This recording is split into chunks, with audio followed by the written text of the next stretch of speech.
আমার সাথে ছলনা করার জন্য। আমি তোমায় অভিশাপ দিচ্ছি হে বিষ্ণু, তুমি পাথর হয়ে যাবে।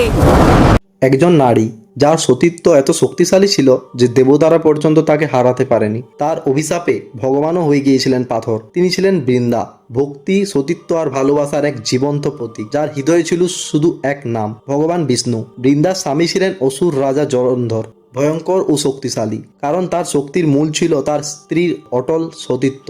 জলন্ধরকে দেবতারা বারবার চেষ্টা করেও হারাতে পারেনি, কারণ যতক্ষণ বৃন্দা পবিত্র ততক্ষণ জলন্ধরকে হারানো প্রায় অসম্ভব। শেষমেশ সব দেবতারা আশ্রয় নিলেন ভগবান বিষ্ণুর কাছে, কিন্তু এবার ধর্ম রক্ষা করতে তাকে নিতে হলো এক কঠিন সিদ্ধান্ত। বিষ্ণু জলন্ধরের রূপ ধারণ করলেন এবং বৃন্দার সামনে উপস্থিত হলেন, এবং তাদের মধ্যে এক ঘনিষ্ঠ সম্পর্ক তৈরি হয়। আর সেই মুহূর্তেই ভেঙে গেল তার সতীত্ব। এই সতীত্ব ভেঙে যাওয়ার ফলে যুদ্ধক্ষেত্রে জলন্ধর হয়ে গেল প্রচুর দুর্বল, আর দেবতাদের হাতে সে নিহত হলো। যখন বৃন্দা সত্যটা জানতে পারলেন, তার পৃথিবী ভেঙে গেল।